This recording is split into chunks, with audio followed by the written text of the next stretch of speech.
Could you, so I think of Antifa, I think of defunding the police. Can you give me kind of a progression of how you see that, a kind of a sequence? Okay, well, all right. In the last year or so, since the death of George Floyd, we've seen a series of riots or protests or whatever against policing, some of which are, take place for entirely valid reason. As an anarchist, I'm no fan of police. But I do think that what's going to happen is you're going to start to see, and we're already seeing it, we're already seeing a rise in crime rates. Now, as crime rates rise, there's going to be renewed calls for law and order. In the sense that people aren't going to just say, well, crime is great, no problem. I mean poor people don't believe that. Poor inner city minority people who may oppose police brutality, they don't just necessarily think crime should just run rampant.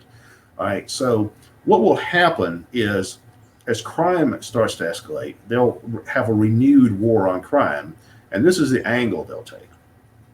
They'll say, look, we got to have law and order, no doubt about that, but we don't want to have the kind of traditional policing system that you have in the United States, where police are predominantly a local institution. In the United States, there's 18,000 different police forces. Local police departments, city, county, town, municipality, university campuses, Native American tribes. All these places have their own police forces. It's 18,000 police departments. In fact, I heard a cop once, a former cop turned criminal justice professor once say that in the United States, we couldn't have a police coup because there's too many police departments to ever have a unified coup against anything, So what's going to happen is all the do-gooders are going to come, supposedly are going to come along and say, well, we got to have law and order. We got to have policing. But the real problem is the police are racist. But why are the police racist? Well, it's because you have these localized police departments that are full of these uneducated, low IQ, redneck, moron, Derek Chauvin types. There's going to be these kinds. What we got to do is have a system of policing that doesn't have these kinds of people in it.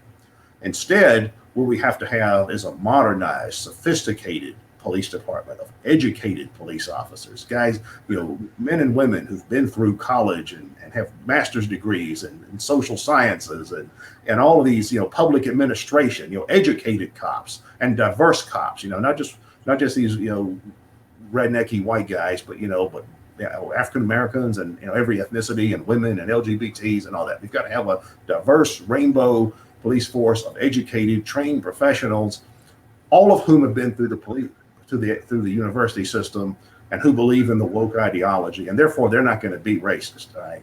But the only way we can do that is going to be if we nationalize the police department. We're not going to have these local police departments run by these redneck sheriffs and these local police academies where they spend 2 weeks on the firing range and then give somebody a gun and tell them to go play cop.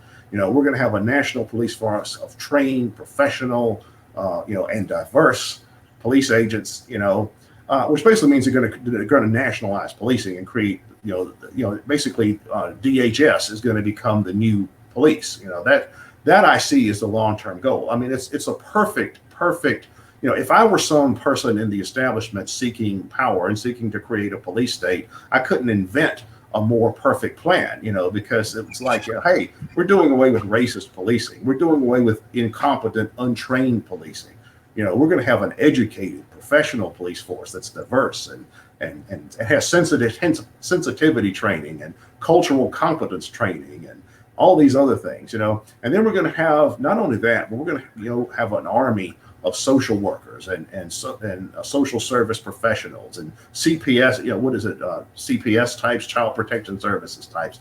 They're going to go out to all these disadvantaged, poor communities, and they're going to set everything straight. They're going to go out there and make sure all these folks, in these poor communities, that they've got just what they need. That they're making sure that all these, uneducated people are going to parenting class and so they're going to try to micromanage the lower classes. I mean, progressivism, as it's practiced in the United States, has always been about that. It's always been primarily about micromanaging the undesirable classes. That's what Fabianism in Britain was about.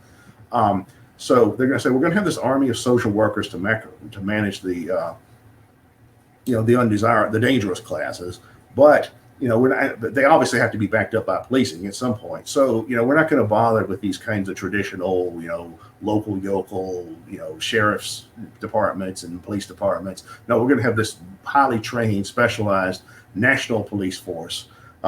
And I think that's the model of policing they're going to try to shift towards. So that ultimately, I think, is the direction that defund the police is going to be. It's going to. And so you see that as kind of like ideological. I'm sorry, I didn't hear that. So you see it kind of as ideological enforcement. Oh yeah, very much so. Very much so. I mean, we see it now. I mean, I know back when the incident in Ferguson happened, the police officer shot the guy Michael Brown. The story was the cop claimed Michael Brown attacked him and tried to take his gun. The other side of it was no, he just shot Michael Brown in cold blood. I mean, who knows? Whatever happened, is whatever happened. But back then, there were calls for putting the Ferguson Police Department under the control of the Department of Justice. It's a problem that we have is this: a real political problem in the United States is that historically, concepts like states' rights and local control were often associated with racism. Like if you raise concepts like that to liberals, what do they always say? Oh yeah, that's what the slave owner said. That's what George Wallace said. So there's always been this idea, well, localism is just the right of local, backward, racist oligarchies to do what they want to do to minorities. And there's always been, along with that, this distrust of localized law enforcement. The image of a local law enforcement among liberals is some southern racist redneck cop or sheriff or something, Bull Connor or something like that. So in an ideological sense, from that perspective, it makes sense to say, oh, well, we'll just have a national police force of educated professional people and a diverse police force. I mean, I don't know if you've seen the videos that the CIA has put out lately. Have you seen those Humans of the CIA videos? All right. I mean, that I think is going to be the model of the future, and they're going to do that with federal law enforcement as well. They're going to say, the ATF, the DEA, the FBI, the DHS, all these other federal alphabet soup agencies, which are basically just paramilitary police organizations. They're going to say, hey, we're diverse. We've got intersectional people. We've got immigrants. We've got women. We've got LGBTs.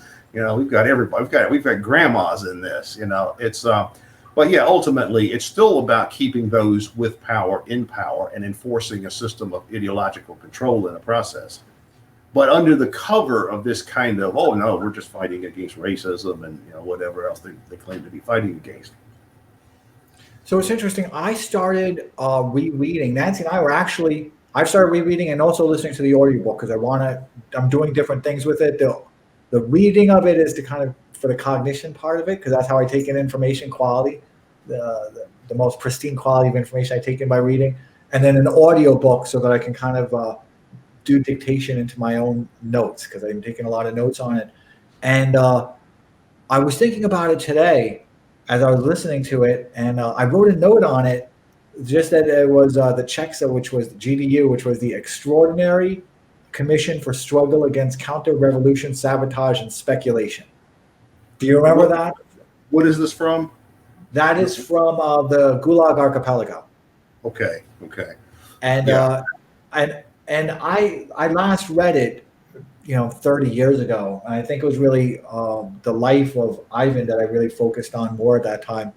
But I was really impressed with the name of the Extraordinary Commission for Struggle Against Counter-Revolution, Sabotage, and Speculation, because it sounds like something that could be implemented here with a little bit better with a little bit more imaginative focus group. Yeah, absolutely. And I think that's the end game for a lot of these people. I think that's exactly what they have in mind.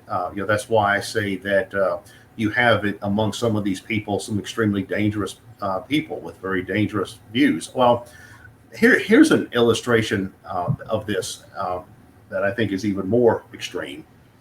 You may be familiar with a fellow named Ibram X. Kendi.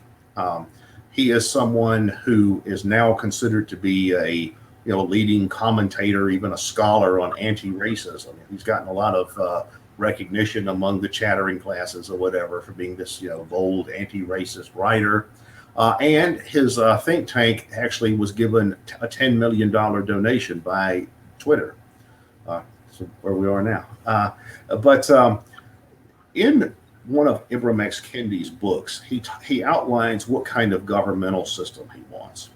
And he argues that the highest body of government should be what he calls the Department of Anti-Racism. And this Department of Anti-Racism has the power to overrule any policy of any level of government anywhere, state, local, or federal, if it's deemed to be racist. And the members of this Department of Anti-Racism would not be elected. They would be appointed based on their anti-racism credentials. In other words, they would be ideologues in critical race theory, like this fellow is. All right. So these people would be basically the highest body of government. And they would have the power to overturn the elected branches of government at any point if something was deemed to be, a policy was deemed to be racist. And somebody asked him if there's any such thing as a race-neutral policy. And he said no. And for example, he was asked, well, are tax cuts, is that a race-neutral policy? And he says no, because tax cuts help white people more than black people. So this guy's idea of what the state should be is basically identical to the Ayatollah Khomeini's idea of the Council of Guardians, where the highest body of government is like a council of Islamic scholars who are, from the correct sectarian tendencies, who basically, and still today in Iran, have the policy to overrule virtually any policy that the secular government, even the president, enacts.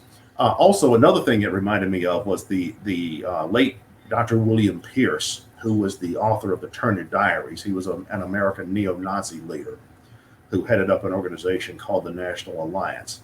He once said that his ideal model of government would be something where the highest body of government was what he called an Aryan religious order, where basically it was like a monastery that, you have people who are so pure in their ideology that, they're never going to backslide into, whatever they would, backsliding would be. And they're going to have the highest body of, they're going to be empowered to appoint all the other sections, functions of government, based on ideological criteria. And that's exactly what this fellow Ibram X. Kendi is advocating for. With this Department of Anti-Racism idea. It's the mirror image of this thing that you just quoted from the Solzhenitsyn book.